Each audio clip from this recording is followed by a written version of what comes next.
Excellent. Well, thank you all for being here.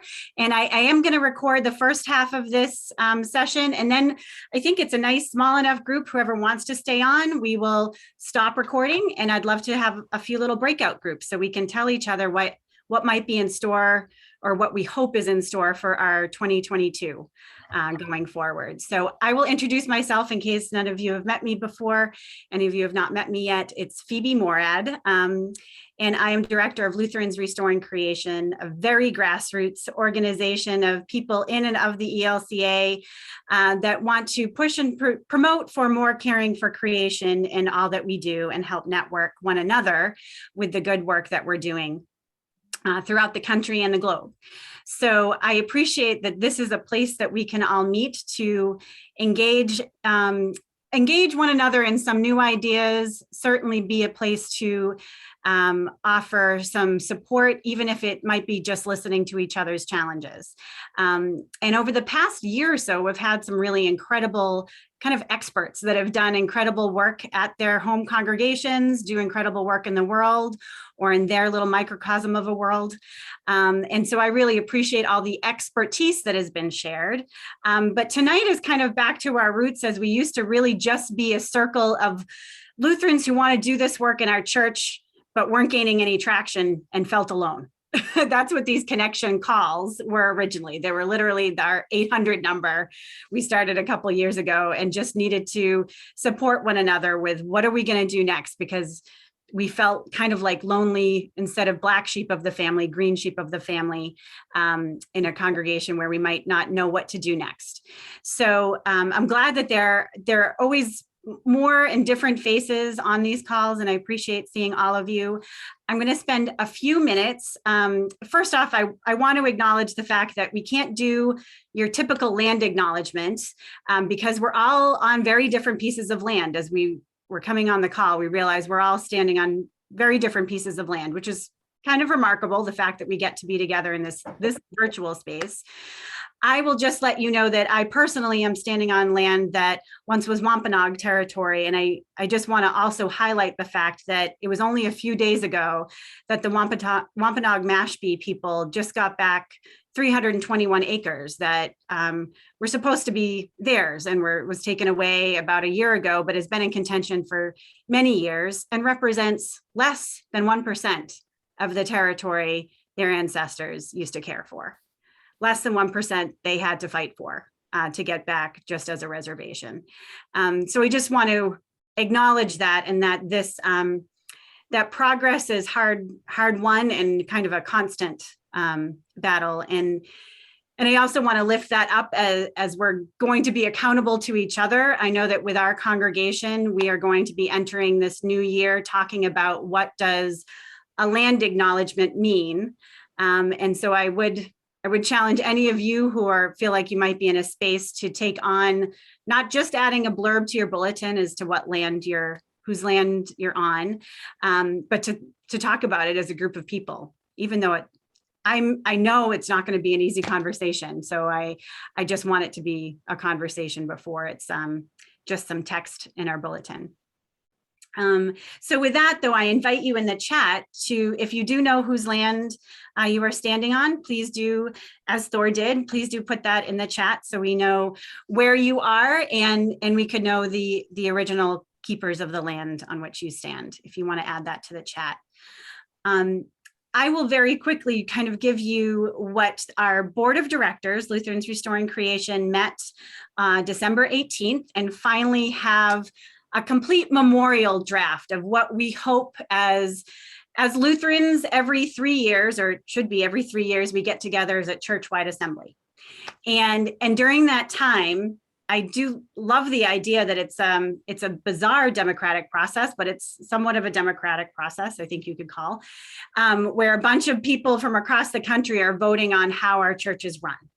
And this is our time to be able to insert caring for creation into that dialogue. And for the past few church-wide assemblies, we've had quite the conversation.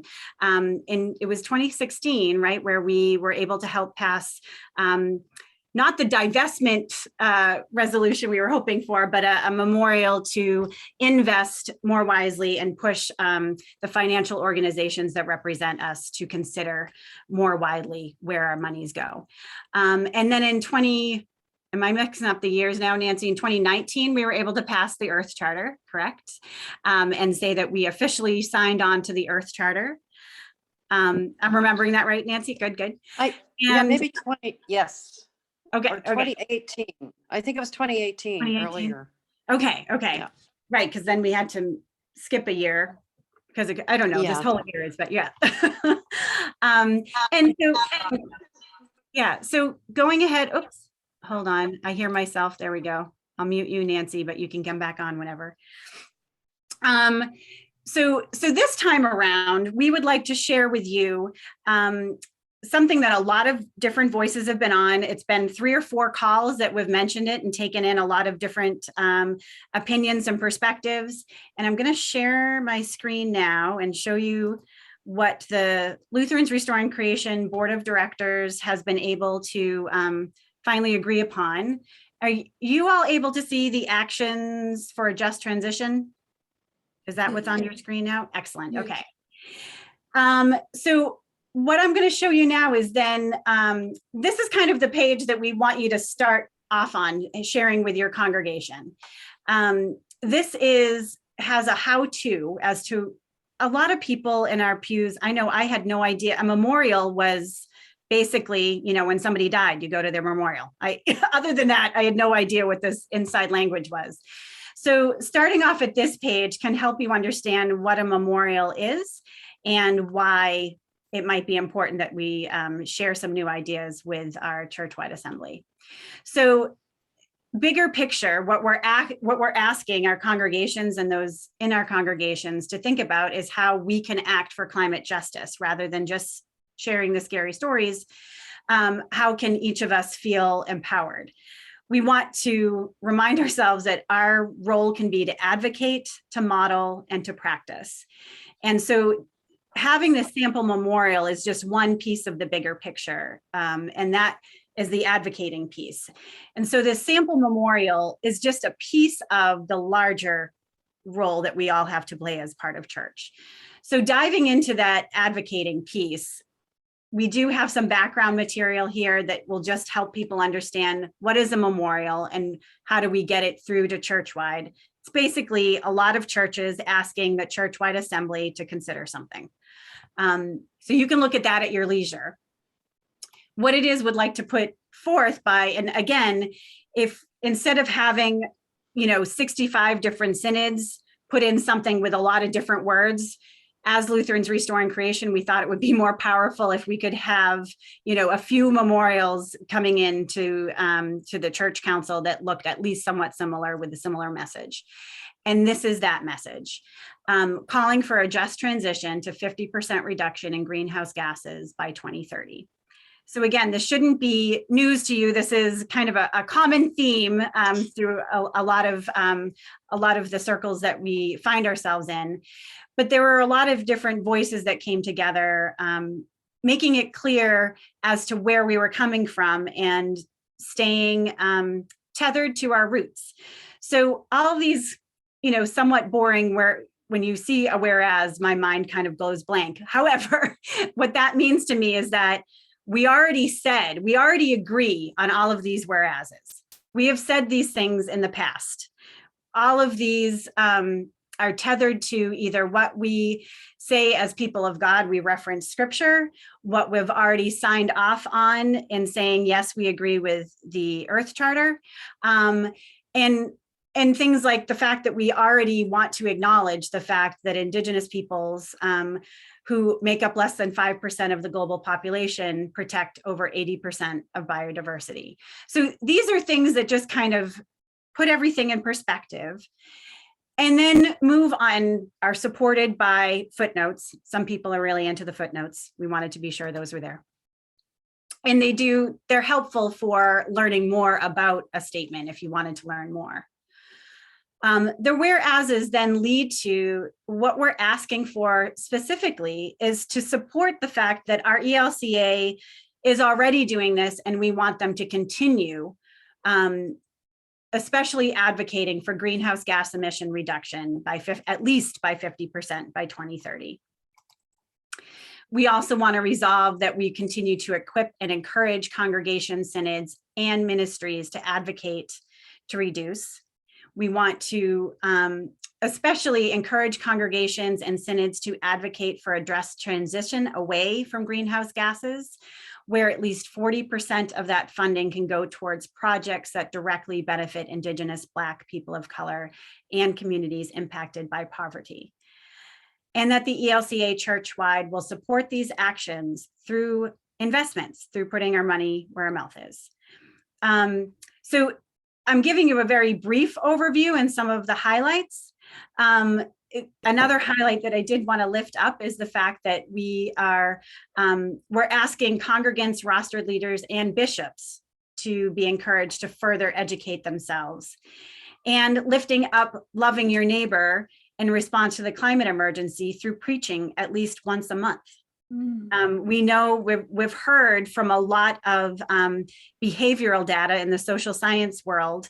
And when Ruth Ivory Moore, who is our advocate for what Lutherans believe, she's our person in DC, she sat at the table with lawmakers that say, we don't really hear pastors talking about this much, so why are you here? So she's heard that we need to talk about it more from the pulpit for people to take it seriously. So all of these came from conversations. They weren't, we didn't copy and paste information from other sites. We wanted to make this why is this important to Lutherans in this setting? And however, as you go through this, now there was a lot of, I'm going to stop sharing for a moment, make sure I've admitted everybody. Okay.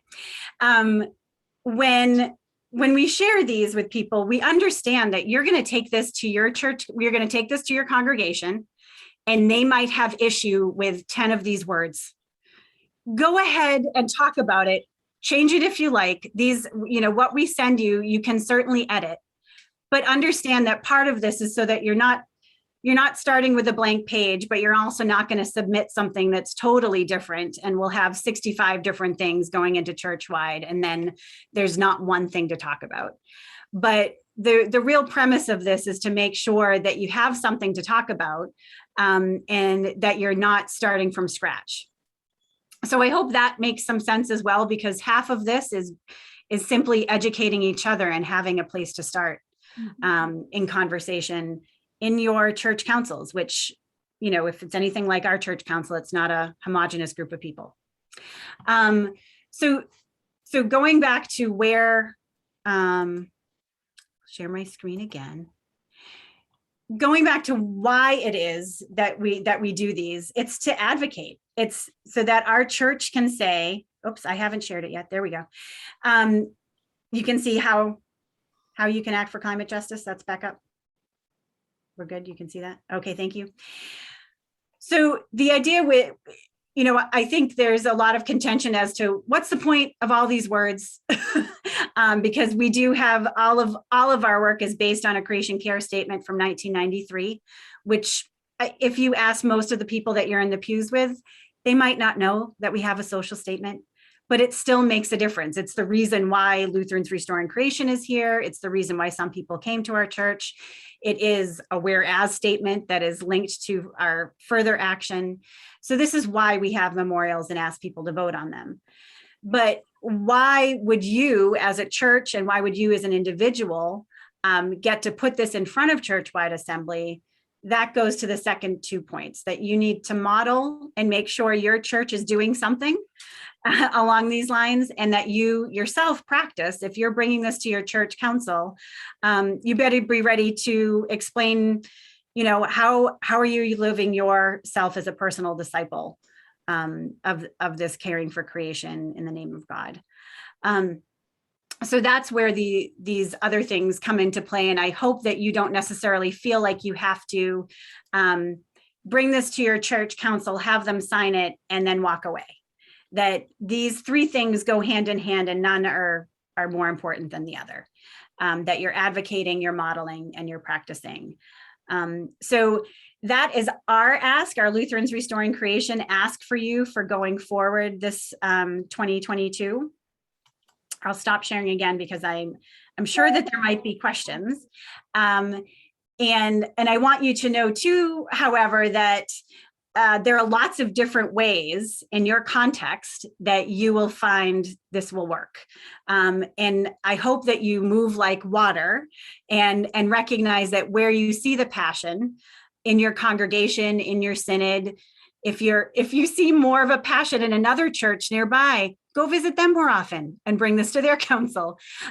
So just keep moving like water as far as how you find this will work in your context. And this I hope is a gift to you so that it's not starting from scratch as to how am I going to start a green team or what am I going to do this year in my church, that this will help provide some kind of pathway. So I'm going to open up the floor now to questions because I just gave you a lot of information. And I see, Lisa, if you want to go ahead and unmute and share. Sure, I just mentioned in the chat that in my synod, I have submitted memorials, well, one memorial and one resolution that went to the Synod Council. And for memorials, I have to get the endorsement either of one of my pastors or of the church council president. It doesn't actually have to go to the council for a vote at all in my synod. And in fact, it doesn't even have to go to the council president. I can just, in the past, I have just generally taken it to one of my ministers for endorsement, and then he or she submits it officially to the synod in his or her name. So the practice in your synod and the requirements in your synod may be different. So you'll probably want to check what the requirements are to submit a memorial in your synod. That's how it works in mine. Excellent. And also right away to go to your synod site to see when are they taking these suggestions and what their process is, because it does seem to be synod by synod. Yeah, the deadlines are very much synod by synod. Yeah. Typically, this is Carl. Hi, Carl. In Austin. Typically, where you're going to find that in your standing rules for your synod assembly. So if you don't have rules already set up for next year's assembly, you can go back to previous years, and that'll pretty much give you an idea how it goes. The dates will change. You can probably figure those out. But go to your standing rules first. Excellent. So that's the phrase that you have to look for on these synod sites. Okay. Well, typically you'll see that, like if you go back, I'd go back into like minutes of previous assemblies, because you always vote on your standing rules at the beginning of your assembly, and those will be printed in your minutes, or they will be in the synod assembly information packets that went out. And usually if your synod is like mine, you will have those archived on your website. Okay.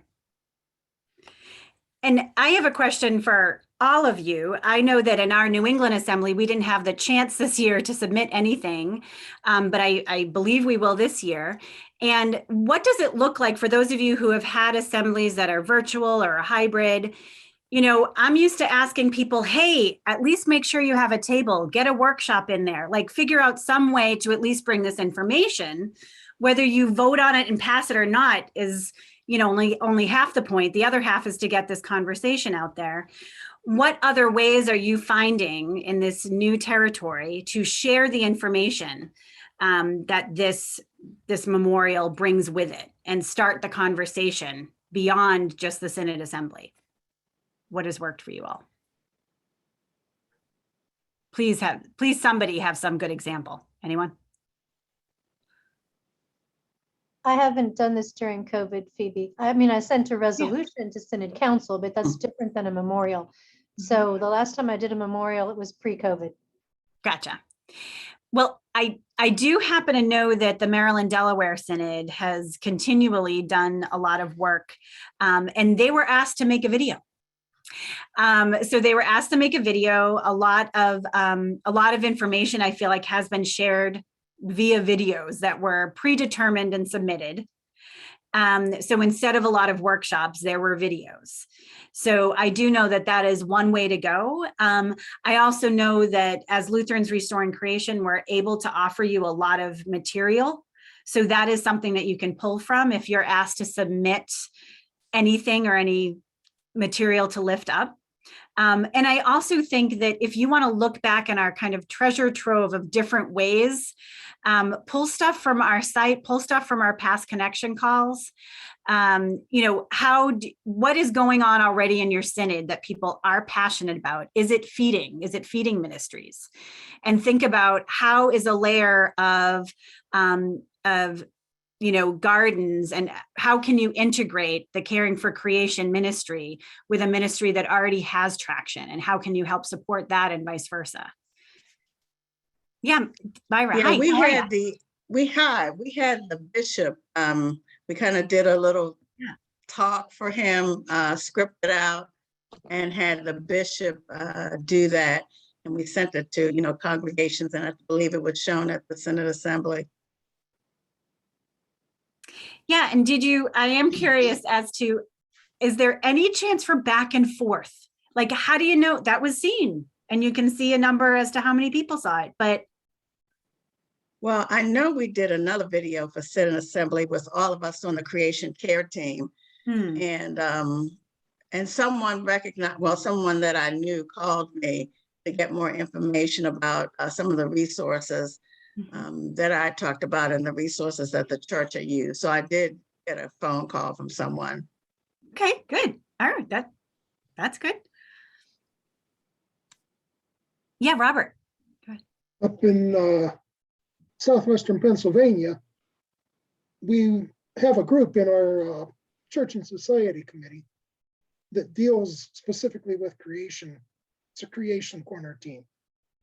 And we write monthly pieces that go out in the monthly newsletters and other communications from the Synod to churches and pastors, members, and other people that are volunteers with the Synod every month. So we write stuff for that. We also write stuff for immigration. That's why I was hoping you could send me that memorial, because those don't come from pastors or Synod councils here. Right, they can't. They come from a person Right, at the pre-assembly caucuses. gotcha. It's done very differently. Yeah. Well, the link that I put in the chat for everyone, what was approved by our Lutherans Restoring Creation board is on that link, on that post. And then you can supposedly copy it and share it. I mean, that's how I think I sent it to you as a shared document on that, so that you can download it, play with it as you will. And I'm curious too how, as far as the next step being, have your council sign it. And as Lisa mentioned, it could just be your pastor. But have you had the opportunity with other things, or have you been on a council? What do you appreciate hearing from people who are offering something for you to sign? What do you usually want to hear? And what do you think is important to, if you were handed that document, would your eyes glaze over to, like, how best do you want to share your story? If you're bringing this to your council in your setting, what does this have to do with anything that your church is working on? Darren, yeah. Me or someone else? Well, I don't know. I hear your background. Did you want to? Yeah, go ahead. I can. One of the things, we have a new pastor with us now. She's only been here a couple of weeks, but I know she's very into this. She's much more into the creation and the social advocacy positions, and I think that's going to be helpful. And we were talking, and I said, look, at every single week, our intercessory, I can't pronounce it tonight, prayers. The prayers. Deal with creation care. It's all there. And I think for us, with our footsteps starting gingerly into this, in quotes I would put it, we're seeing significant differences in our city. We need to support the tree planting. It's visible, it's there. It's something that people can see and not feel overwhelmed by a document that they don't understand, and perhaps it's too long. think one of the problems that I see is we can't do everything. Well, that is hard, but we can learn about a lot of it, and we can choose and find where our niche fits. And maybe that's one of the most important things for a small congregation. You know, I've talked about neighborhoods, and we now have 2 neighborhoods in Waterbury that actually have started gardens. One is a community garden, and they donate to the soup kitchens and things. The other one, because it's so small and the city has given them a bit of a setback for water, they're right now in just a share with each other. But we as a church are in that community area, and we're reaching out to them through what we say. And I think that reaching out and being able to say, well, for instance, in Connecticut, we have a special email that comes out usually once a month from UConn about how to handle gardens and what to do with them. And that's become an important part of that garden that's near us, because they said, gee, that's great information that we didn't know about. So I think sharing that information and reaching out with these steps is what's going to bring our congregation into focus, and not say, everybody wants us to do so many things that we can't do that, so we're only going to do the easy thing. And that's, you know, that's where I think we have to wake up. And one of the most important programs that I have heard in this group all year is the one dealing with planting in grasses in a community, I believe, out west, where people from the New England area had journeyed there, moved there, and they wanted to change everything and make it look like home. In the prairie, it didn't work. And, you know, God's creation is right there. The flowers, the fauna, the flora, the critters that are around us are those that we need to focus upon. We can't import a different species and bluegrass and ryegrass on a prairie surface where it isn't going to work. And I would like to see a lot more of that, because I think that helps people. How can you do it where you are? Don't dream about where you're not. Dream about how you care for God's creation where you are. Mm-hmm. Thank you, Sharon. Yes, to that point of knowing where you are. I'd love to hear a little, and I think also to Sharon's point, how can you make this easy? I wanted to give you all of the information, but you probably don't want to give all that information to your church council. So what is your church council or your synod? What are they leaning into that this can help them achieve their objectives, whether it be simply to live more faithful lives or to be more involved in their community? Do you see an outlet for this type of work to lean into that? Nick, go ahead. Our congregation has hunger programs. We've got a community garden where our immigrant community, we've got African and Russian immigrants in our neighborhood and in our congregation. And we have a community garden where they get to use a plot. And ELCA has paid the fees for keeping it up this year. So it's going to be free for them this year. We also do a sandwich Sunday and a free meal, and collect for food insecurity to donate to the food bank. So I think the hunger issue is something that we could continue to build on with the creation. Excellent. And in fact, I am trying to speak more and more to the wonderful people in ELCA World Hunger to see if we can combine. There are lots of great hunger fellows out there, or teams of people that have, and if we can combine efforts with, unfortunately, with the disaster relief teams as well, if there can be creation care teams and disaster relief teams and hunger teams working in cohort. I know a lot of you overlap anyways, but maybe more of our resources can help churches understand that you don't have to choose one or the other. Unfortunately, they're all intermingled. The Virginia Synod does that. They have a hunger task force, and then creation care task force, and then one on LGBTQIA plus issues and race issues as well. And do they overlap?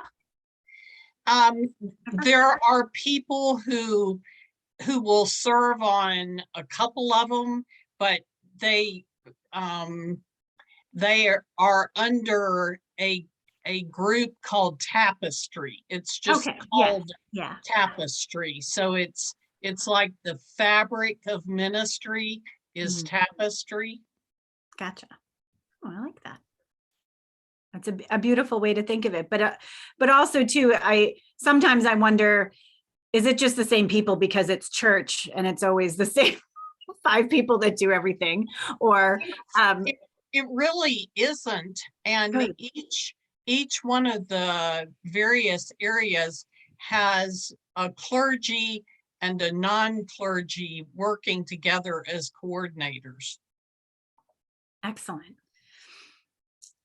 And to that as well, I'm thinking a lot, Lisa, I know that you've been running through the Living the Change, and I'd love you to speak a little bit more about that, because that brings up the idea of how is our personal discipleship. I mean, if you're really the only one in your church that's going to bring this to your council to sign, what is your story to share? And Lisa, I don't know if you've found that there can be these stories, and especially to what Sharon was saying, to keep it easy and simple. I feel like the Living the Change helps with that. Do you agree? So the Living the Change series that I run it's 12 weeks. It's Bob knows, he participated. Yeah.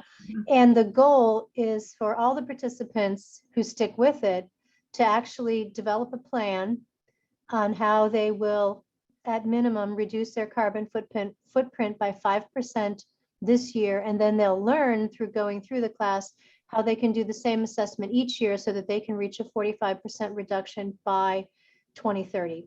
So it's essentially a commitment to learn the process so that you can figure out what you're going to do this year to get at least 5%. And I can tell you that a number of my participants have achieved in excess of 20 to 25% reductions in a single year. Once they were able, I took them through the process so they could see where are their emissions and what are their options to reduce. People have been really surprised in some cases at how simple it is for them to drastically reduce their emissions. It's not all, getting to 45% total may not be simple, but certainly for many people, the first half of that is relatively straightforward. So it's a process that people who take the class go through, and they learn the method and where to find information so that each year they can come back and say, okay, I got my 5% last year. Where am I going to find my 5% this year? Or of course, if they got 20 or 25% in the first year, you know, they may choose not to review it next year. That'd be up to them.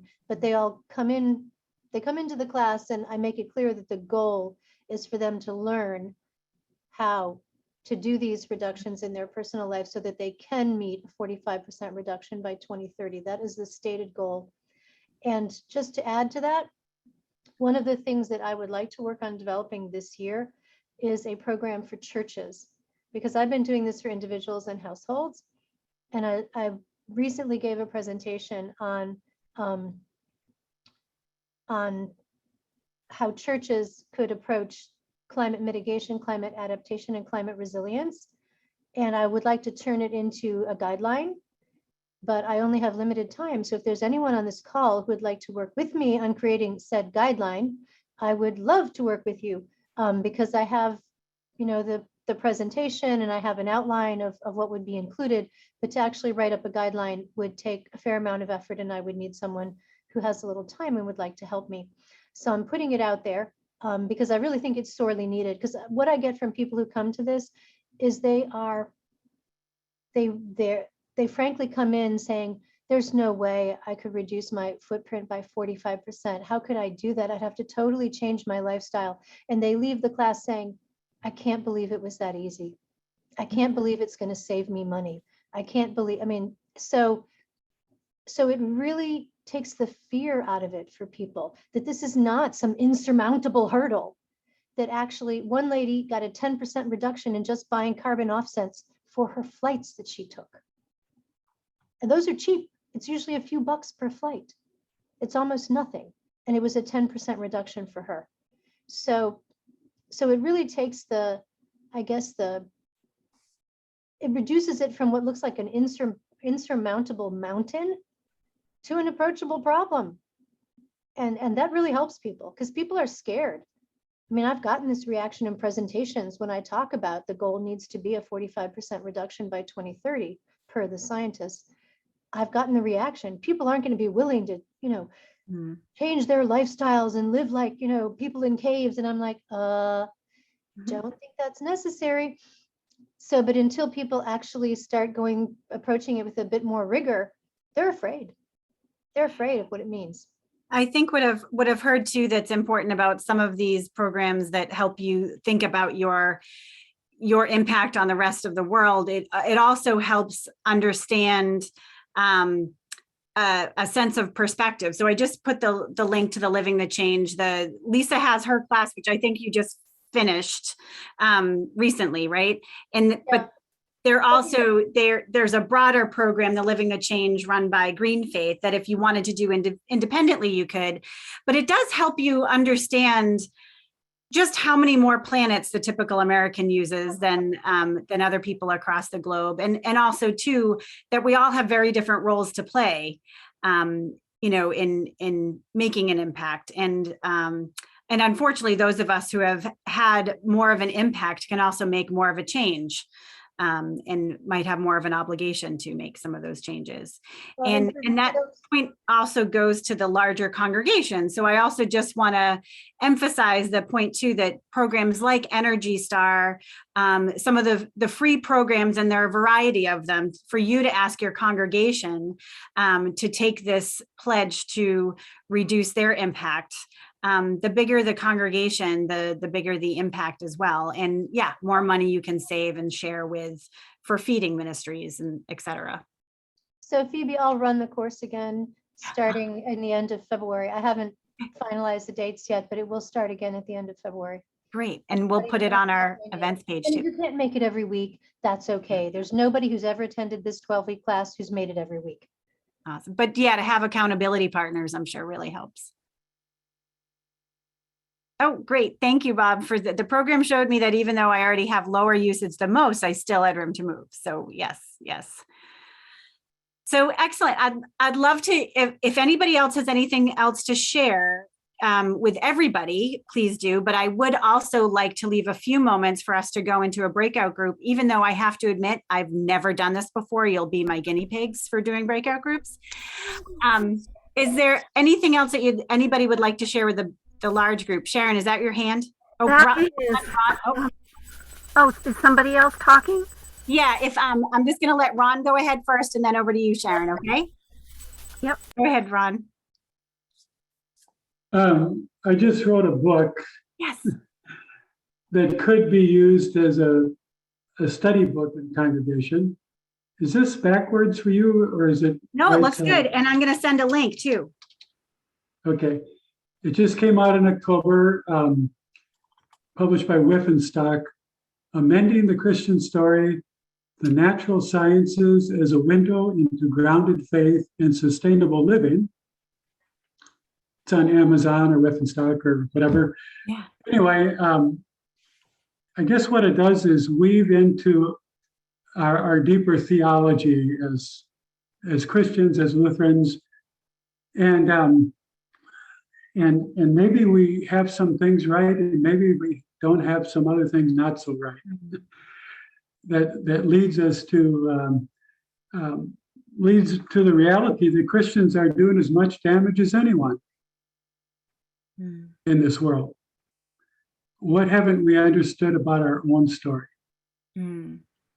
So anyway, the book might be a good discussion group for a group in a church. And do you have anything that helps with, if you were never to have led a discussion, do you have anything that would help with a discussion with this book? Or could you work on that, Ron? Can I give you something to do? I have question and responses. There are questions, reflection questions at the end of each chapter. Okay. If you want, I can send you kind of a little blurb on it that you could send out to the people, and that will give them a little bit more of what it's about. Yes. And we might have had that actually even on your I think the link that I just sent everybody might have that blurb, maybe? Maybe. You tell me, Ron, and I will add whatever you want me to. I can do Okay. that. I'll send it I'm to the you. webmaster too, so. Okay. It's All great. right. Thank you. Thank you, Ron. And Sharon, did you want to add? Yeah, one thing that I'm wondering if we can perhaps do something across the country, because your group reaches out everywhere. Because I see resistance in our area. People think that, well, everything looks fine, it's fine, I don't have to do anything. Somebody else will do it. The big guys will do it. I'm too little. Anything I do doesn't matter. Well, a lot does matter. And I'm just wondering if we're trying, in an attempt to link us together better, can Lutherans Restoring Creation from your office come out with, you might think you're insignificant, but you are so very significant in God's picture in our world, and use that as a title. And once a month, send out a couple of sentences. Did you know that if you stop burning wood in the pit in the summer, this will save X amount in the atmosphere? Or if you plant in a raised bed a tomato plant and you get 12 tomatoes off of it, which you've now grown under good circumstances that you cannot buy in the grocery store right now, look at what you can save and look at the difference and how many people you could feed, or something simple, but something that goes out to everybody that we could then post in our journals, or probably for us it would be our journal rather than our bulletin, because our bulletin is so full already. But just that pushing us together, you know, and here's a mistake that we can fix. Don't plant ryegrass in the middle of a tomato field or whatever. I'm trying to grab at quick thoughts, and it's not good enough. But is this a potential possibility to unite us a bit? Well, and I do feel like there are a lot of things kind of on our website already that try to do that. But when it comes down to it, it's you knowing your congregation, you knowing your context as to what those simple things would be. I'm sorry, Sharon, I didn't mean to cut you off. Did you want to say anything, Sharon? No? I understand that, but sometimes for congregations like ours, if one of us tends to speak a lot, that becomes almost a detriment sometimes. Oh, yep. So it's right, to see who else can offer their voice. Yeah, or structure this as instead of what I originally said was, how about in your congregations this month you ask who's done this, and then send those figures to you or to whomever's going to handle something like this. And we collate it and we see how many congregations are doing something, and we might actually be shocked at just how good we can do. And the other, the beautiful, I'm sorry, go ahead, Sharon Tyson. No, it's finished what you were saying. Nope, go ahead. I just, people don't think it matters. And I had a lot of resistance in my own congregation, and it's an elderly congregation. They don't think that what they do matters. And we started, we're in the early stages of a community garden. So I decided to start a composting program on the church grounds. And I ordered large composting tumblers. And in 6 weeks, all 6 of the tumblers are full. And people have been saying to me, oh my goodness, I didn't realize how much this saves. And now instead of 2 garbage pails going out, I only have to put 1. And it's just people just in that small thing are realizing that they can make an impact. But sometimes it has to be on a small scale at first. And then, we're looking to grow it. But my problem is I need more tumblers. I mean, it's a wonderful thing. But what I did is I ordered small composters for their kitchens. Anybody that wanted to do this, and I handed them out with little biodegradable bags, extra filters, and everybody's really, really into it because they see the impact and they can't believe that all the tumblers are full already. Right. So, we're really Great excited source. about getting this compost and getting these gardens going in the spring. So it's exciting, but it was a small way to get people to realize what an impact they can make. And it's such a visual thing, because when you pull into our church parking lot, there are 6 big tumblers and they're all full.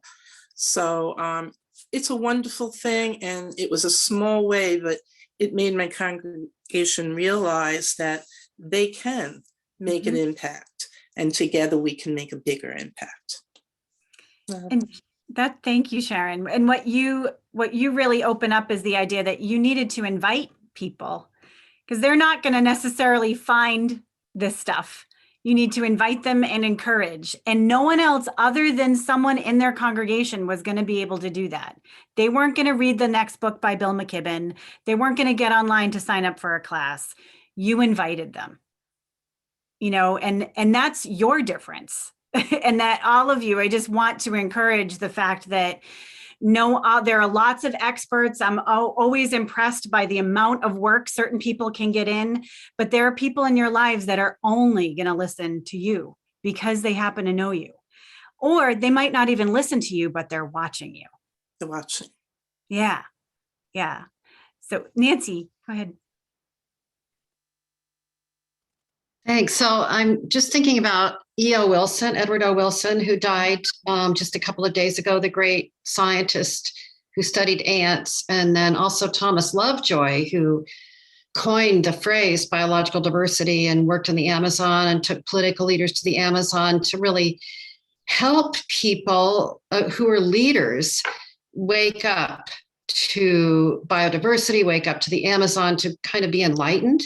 So it seems like it happens in everybody's life, whether one has political power or not. Suddenly you see, the interconnection of the web of life and also the destruction that's going on. So Edward O. Wilson wrote a book called Creation, an Appeal to Save Life on Earth, which is addressed to faith communities. He himself wasn't necessarily religious in the traditional sense, but he believed that the faith communities are so strong that they are the moral voice. And I think that if we keep that in mind, that eminent scientists like that, and Gus Speth also, who started the World Watch Institute, who's a lawyer, started Natural Resources Defense Council, writes in his books the same thing, that it's the faith communities finally that will bring to bear the morality of the plight of the planet.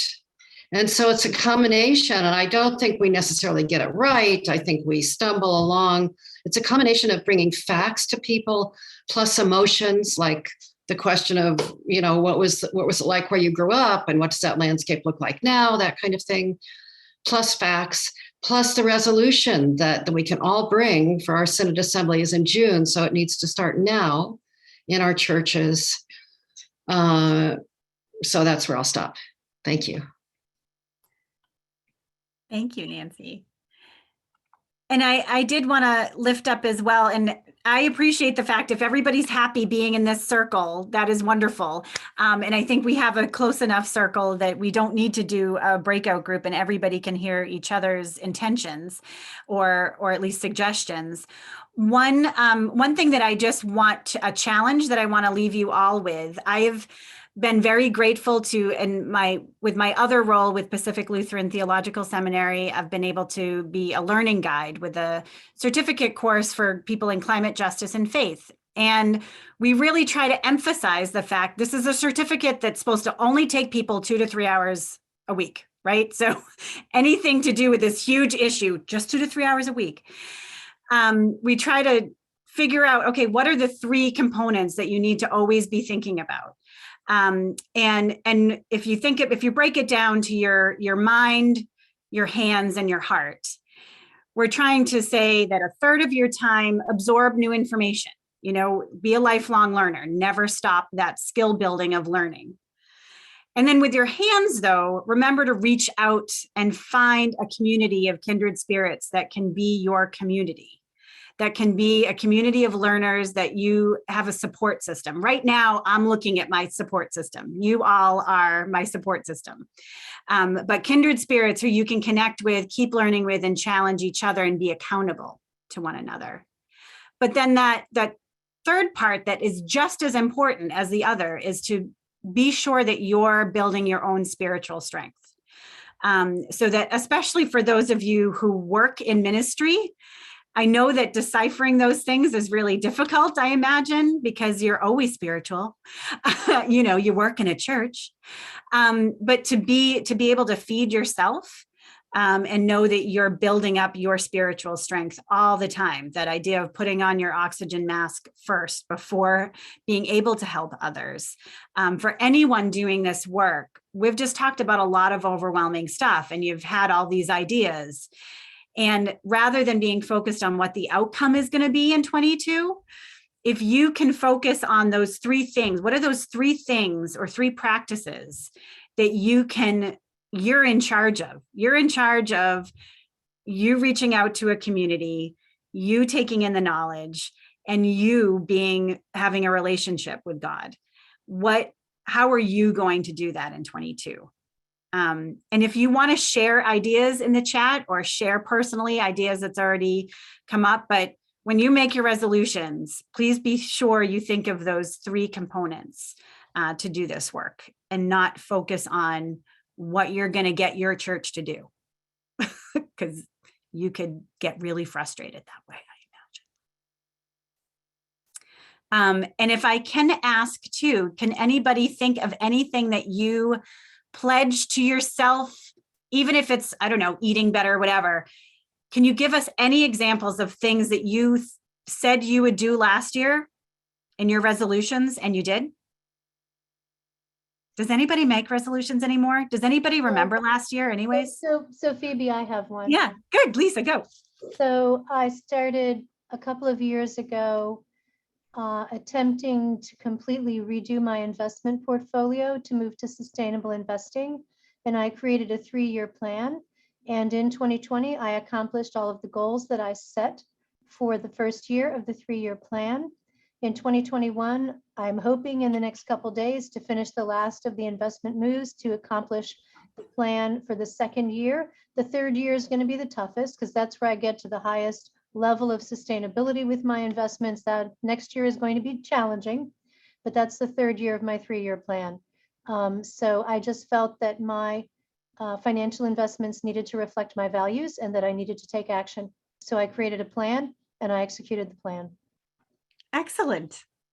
And what were the little steps along the way that helped you get there? Did you make deadlines?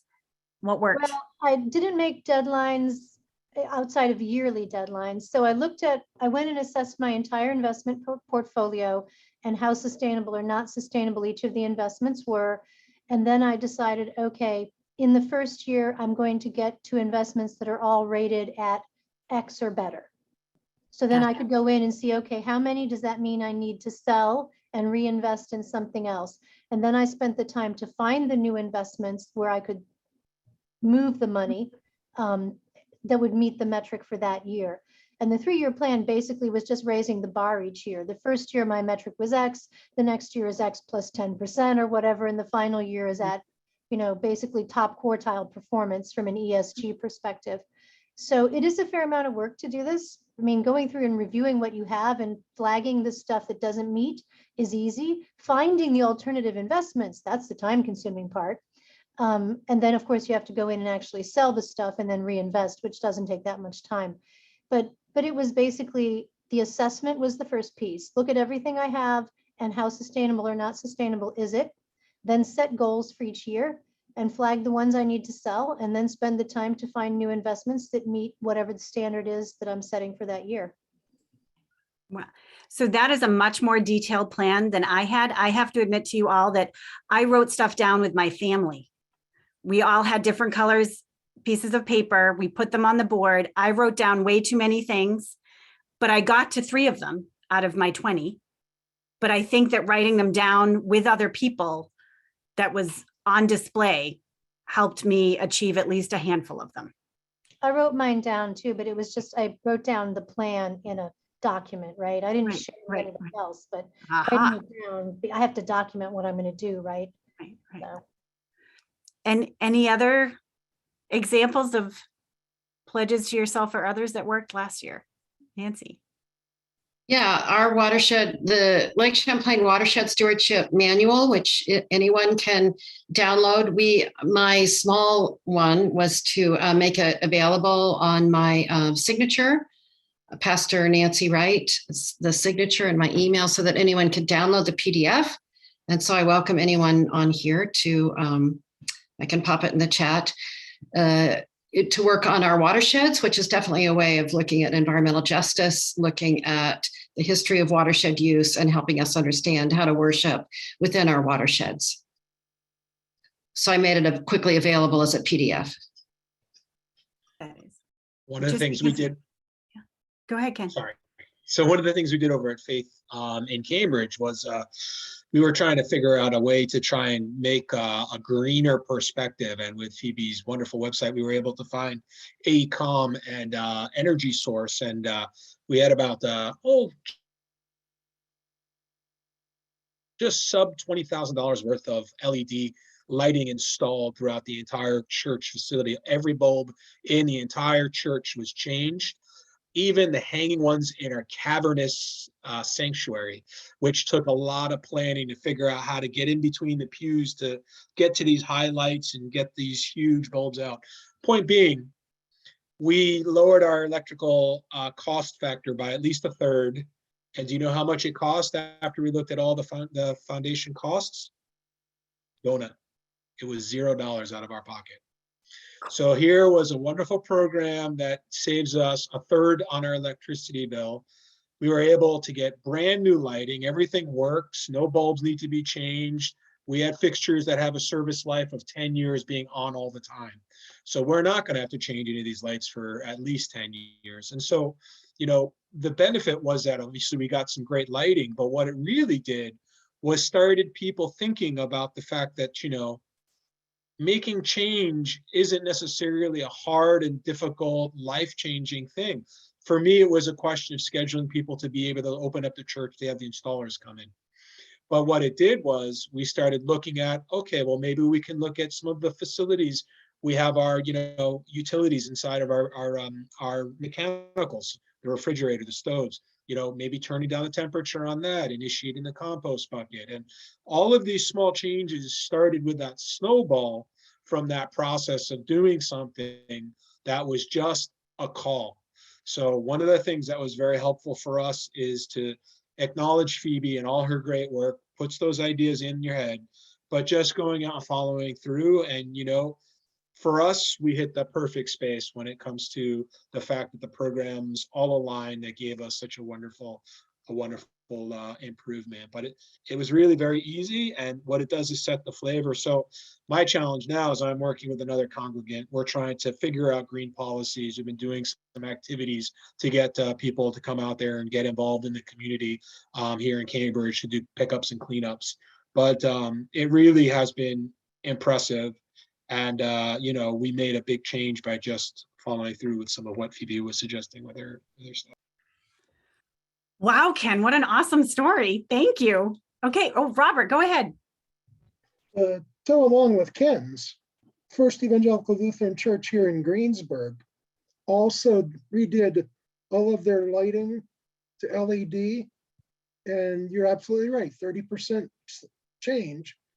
And having done that, a lot of the people in the congregation have also said, why don't I do that at home? That was one of the things I did last year. And it cut my electric bill by about 25%. I That's remember huge. that, Bob. We talked about it during Living the Change. That's awesome. Well, I want to respect people's time, but I want you to make sure that these stories too, I started to write to Sharon. There are great stories of people who have done great things and have these we're trying to collect them all on this wonderful map so that you can see whether they might be across the country. You might want to know that they're right next door to you and using the same utilities. But we're trying to add all these stories to our map because I don't happen to know all this stuff. I just want to collect the stories and put them up there so that you can find out from each other. So that's what Lutherans Restoring Creation does. Bob, yeah. And Lisa, you're absolutely right. We did talk about it. Yes. That's what we know about. That's how it. But in order to sell it to the congregation, we have to talk about savings. Right, the money part. So with all of this, I hope that we keep collecting stories, and our next connections call is going to be focused a little bit on hearing from someone who works in a rural area, working with cooperatives, cooperative energy companies. So I think she's an expert in her field. Emily Bouvet is just an expert in doing organizing anyways, but she knows a lot of information about how to work with rural cooperatives and has a lot of interesting information to share at the end of January. I'll send you more information about all that. I would love to know if anybody feels called to close us with prayer to usher us into the new year with a quick word of prayer holding us together.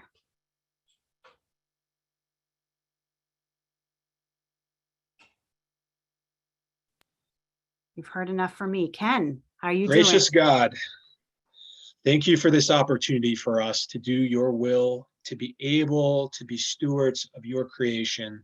The gift that abounds, that surrounds us, requires our hands to be able to ensure that we do your work. And so, dear Lord, thank you for putting us in this group together and allowing us to serve the greater good that is this beautiful planet that we share under your domain, in your name. In God's name we pray. Amen. Amen. Thank you. Thank you all. Happy holidays. I'm so glad that so many of you showed up. Thank you. Take care. Hey, you Happy too. New- Happy New Year. Happy Bye, everybody. Year. New See you Year. next year. Bye-bye. Good job.